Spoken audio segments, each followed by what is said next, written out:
आओगे ਬਾਜ਼ਾਰ ਹੁਣ ਤਾਂ ਚੱਕ ਦੋ ਬਥੇਰਾ ਹੋ ਗਿਆ ਬਥੇਰਾ ਲਾਲ रंग देख लिया ਹੁਣ ਤਾਂ ऊपर कर दो मार्केट होगी सस्ती। एक्चुअली अगर आप देखें तो दो रीजंस कहते हैं कि मार्केट जो है मतलब एफआई बेच रहे हैं। एक स्टोरी बनाते हैं या बनाते थे कल तक कि जी इंडिया से सेल करके यूएस में जाना चाहते हैं सारे इन्वेस्टर्स। और हमारे पास भी एक यूएस फंड भी है, बट मुझे लगता है कि यूएस मार्केट बहुत ज्यादा बढ़ गई है। और सेकेंडली वहां पे जो इन्फ्लेशन रिलेटेड इश्यूज जो हैं अभी और वापस आ सकते हैं, बिकॉज अगर आप डोनाल्ड ट्रंप साहब हर जगह टैरिफ लगाना चाहें, कल तक उन्होंने एल्यूमिनियम स्टील पे लगाया, वो कहते हैं हम ऑटो में लगा देंगे। तो अभी तक हम कहते थे कि नहीं, ट्रंप जो है ना ही टॉक्स लाइक दिस, बट वो एंड में ऐसे नहीं करेंगे। लेकिन अब at least realistically you have to believe कि वो ऐसा करेंगे।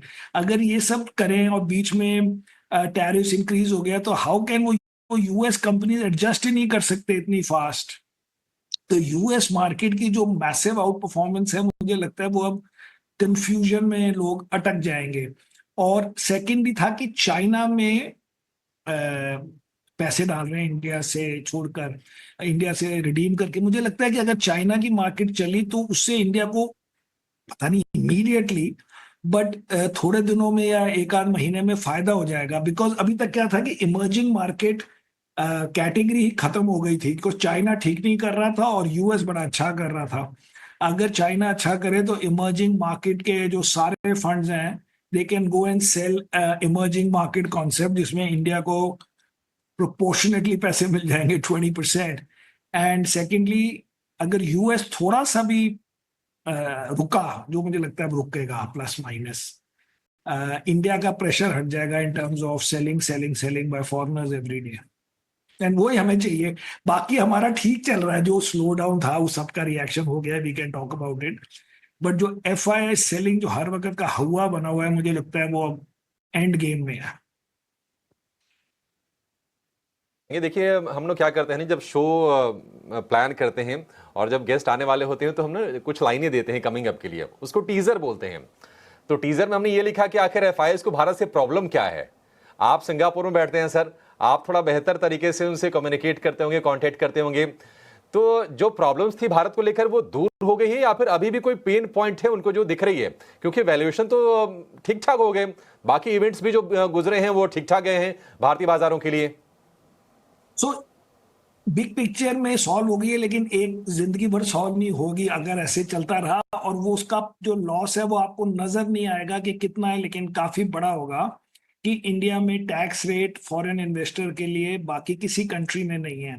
तो मोस्टली जो इंडिया में वर्ल्ड में जो लार्जेस्ट इन्वेस्टर्स हैं, जैसे सॉवरेन फंड, जैसे ये कटार गवर्नमेंट, आरडिया, सिंगापुर गवर्नमेंट, या जो यूएस की यूनिवर्सिटीज हैं, वो सब टैक्स फ्री एंटिटीज हैं। तो जो बाकी कंट्रीज में तो वैसे ही टैक्स नहीं लगता और उनको अपनी कंट्री में भी टैक्स नहीं देना होता। और लेकिन जब इंडिया में आते हैं तो इंडियन रूल्स के हिसाब से उनको यहाँ पे कैपिटल गेन्स टैक्स देना होता है, जिसका कोई सेट ऑफ नहीं है। तो अगर आप यहाँ पे 10% रिटर्न रुपी में बनाएंगे तो वो 8 रह जाता है। और डॉलर को चलो छोड़ो, सपोज सब जगह सिमिलर चल रहा है जो भी हो रहा है। सो ये बहुत बड़ा लॉस है, लेकिन उसको कोई समझ नहीं पाएगा कि उससे कितनी लॉस हो गई। बट उसके बाद भी वर्ल्ड चलती रहती है, लेकिन at a slightly lower level. तो जब गंदे दिन आते हैं तब गुस्सा याद आता है, लेकिन जब नॉर्मल होता है चलता रहता है। हमारा भी फ्लोज आते रहते हैं, एफआई आते हैं, सब अपनी अपनी स्टोरी सुनाते हैं। बट बिग पिक्चर में ये है कि one reason for the fall is कि लास्ट 2-3 साल में इंडिया ने अच्छा किया।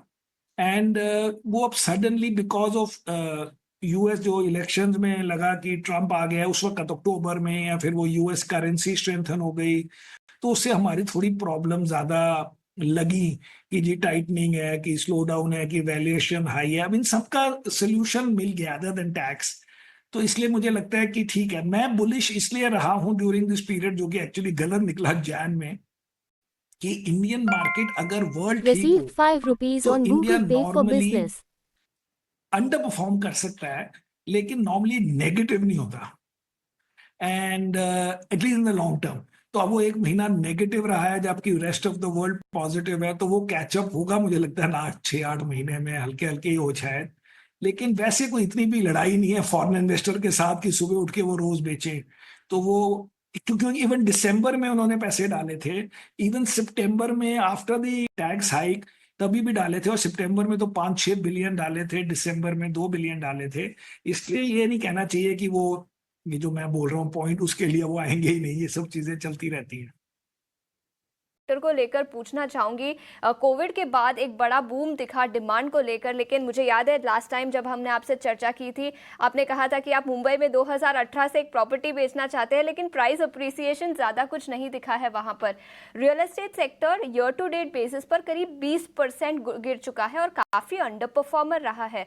इस सेक्टर पर आपकी क्या राय होगी? कि पहले आप मेरा अपार्टमेंट लीजिए मेरी कॉस्ट पर, प्राइस अप्रिसिएशन तो भूल जाइए, और वो भी प्राइम परेल में है, उसको कोई नहीं खरीद रहा है। सब कहानियां। लेकिन हमें वो दिल्ली वाली कंपनी आजकल पसंद है, क्योंकि उसको बड़े अच्छे अच्छे महंगी महंगी 70-70 करोड़ की प्रॉपर्टीज बेचने का एक मार्केट मिला है। कहाँ से इतने लोग आ गए गुड़गांव में खरीदने, मुझे भी नहीं पता, लेकिन खरीद तो रहे हैं। ये काफी डायरेक्ट मुझे लोगों का पता लगा है, नॉट जस्ट की ब्रोकर्स के थ्रू बिका है। बट जनरली हम इसलिए रियल एस्टेट ज्यादा नहीं करते, तो रियल एस्टेट भी कनेक्टेड है with stock market and other things. तो जब ऑप्टिमिज्म स्टॉक मार्केट में बीच में खत्म हो गया था, हमने भी अपना इंटरेस्ट खत्म कर दिया। बट वो ये एक हमारे पास है कंपनी। बट मैं वो जो मिहिर ने बोला उसके ऊपर थोड़ा बोलना चाहूंगा कि फाइनेंशियल सेक्टर का एक और फायदा ये है कि उसमें किसी को टैरिफ वगैरह, क्योंकि अभी टैरिफ की बातें खत्म नहीं हुई हैं। अभी हम कह सकते हैं कि टैरिफ रिलेटेड इश्यूज इंडिया के लिए कम होंगे, रिलेटिव टू द वर्ल्ड कम होंगे, लेकिन ये होना है अभी प्रोसेस 2-3 महीने, जिसमें कुछ आपको चीजें कम करनी पड़ेंगी, ड्यूटीज कम करनी पड़ेंगी, कुछ ना कुछ डीलिंग वीलिंग होगी। लेकिन वो फाइनेंशियल सेक्टर में इसका कोई इशू नहीं है। सेकंड, मुझे लगता है कि आईटी सेक्टर को लोग इग्नोर कर रहे हैं, जबकि आईटी सेक्टर का फायदा ये है कि उसमें तो even in the joint statement जो मीटिंग के बाद हुई, उसमें भी था कि ये effectively trying to say कि Indian workers working in US, which basically means IT guys, उन सबको हेल्प की जाए, प्रमोट किया जाए या इजीली अलाउ किया जाए। तो उसमें भी वो बच गया है फ्रॉम एनी नेगोशिएशन और a negative this thing. But otherwise we also agree with consumer, खाली ऑटो में हम हमेशा नेगेटिव रहते हैं और नेगेटिव रहेंगे। समीर सर, एक और चीज़ है जियो पॉलिटिक्स। हम देख रहे हैं कि देखिए, हमास और इजराइल के बीच में वॉर ख़त्म हो गया, एक तो वो चीज़ हुई। बाकी कोशिशें चल रही है कि रूस और यूक्रेन के बीच जो युद्ध है उसको भी ख़त्म किया जाए। हालांकि बड़ी इंटरेस्टिंग चीज़ है कि बिना यूक्रेन के पार्टिसिपेशन की सऊदी अरब में बैठक होगी 4.5 घंटे की, और जेलेंस्की ने यह भी कहा कि ऐसी कोई डिसीजन नहीं होगी, हम उसको नहीं मानेंगे जो हमारे पीठ के पीछे हो। मान लीजिए अगर ये हो भी जाता है, आपको लगता है कि बाजारों के लिए कोई सिग्निफिकेंट टेकअवेज यहां से होंगे, कोई इंप्रूव सेंटिमेंट और करेंगे? ये जी उस दिन के ऊपर डिपेंड करता है। अगर मार्केट स्ट्रांग हुई तो कहेंगे बड़ा अच्छा हो गया, और अगर मार्केट्स खराब होंगी तो कहेंगे कि कौन सा, जब ये वॉर हुई थी तो मार्केट्स को करेक्ट हुई। क्योंकि लास्ट दो साल में तो सारा वर्ल्ड, मतलब वर्ल्ड मीन्स यूएस, इंडिया वगैरह ने बड़ा अच्छा किया है। चाइना ऑलरेडी एक साल में 47% अप है। तो ये डिपेंड करता है उस वक्त की क्या स्टोरी बनाई जाती है in terms of how to interpret. But basic कोई मतलब ही नहीं है कि वो नेगेटिव हो। तो on the margin it has to be positive, क्योंकि वॉर से थोड़ा कोई हमारी मार्केट को कुछ फायदा हो रहा है। और नहीं होगी वॉर तो आप कह सकते हो growth, reconstruction, may be lower risk premium, lower oil prices, lower whatever. And main thing is, हम भी मार्केट के लिए ये नहीं चाहते हैं कि अगर सपोज हमें पता हो कि वॉर से हमारी मार्केट चल रही है, still we don't want that kind of returns. So any which way it will be positive for everybody, and that is good enough for us also. ठीक है, कि food delivery platforms, new age tech companies पर, इस sector पर आपका क्या view होगा? क्या आपका पॉजिटिव स्टांस होगा इन फूड डिलीवरी और क्विक कॉमर्स कंपनियों पर? और कंपटीशन भी इस सेक्टर में बढ़ती हुई नजर आ रही है। तो मेरा नंबर 1 फूड डिलीवरी कंपनी में तो बड़ा बुलिश स्टैंस है। और उसका रीजन, अब नया रीजन, पुराने तो रीजन सबको पता है कि जो नई कंपनी, थर्ड कंपनी जेप्टो जो लिस्ट होना चाहती है, दैट कैन ओनली लिस्ट अगर मार्केट या तो ठीक हो या इनकी प्राइस ठीक हो, विच बेसिकली मीन्स कि third company can not go public by saying कि मैं अभी पीक लॉसेस पर हूं लेकिन नेक्स्ट 1 साल में मेरे लॉसेस कम हो जाएंगे। उनको डेमोन्स्ट्रेट करना पड़ेगा by the time of IPO की देखिए जी हमारा पहले इतना लॉस होता था वो कम हो गया उससे कम हो गया और अब हम प्रॉफिटेबिलिटी की तरफ जा रहे हैं which means they can not come at peak competition. जब पीक उनके पीछे हो लेकिन उनके पास पैसे होंगे मेरे हिसाब से 10-11 महीने का कैश।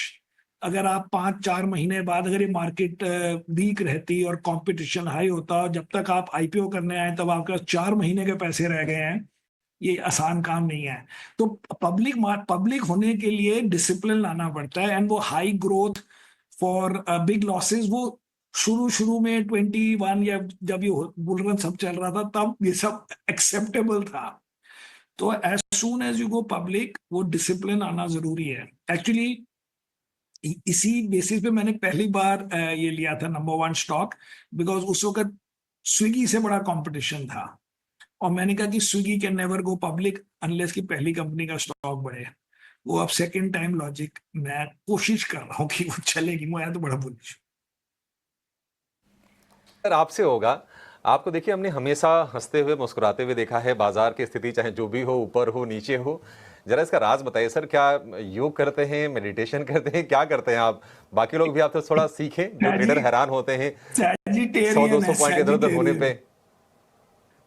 सैजिटेरियन है और तो मुझे कुछ नहीं समझ आई। अच्छा ये भी बताइए सर कि लॉन्ग शॉर्ट का भी फिर रेशियो क्या है, कितने लॉन्ग है आप पोर्टफोलियो में, कितने शॉर्ट हैं? आज का हमारा नेट है अराउंड 68, तो मतलब अराउंड 68 105। लॉन्ग। हाँ 68 नेट लॉन्ग।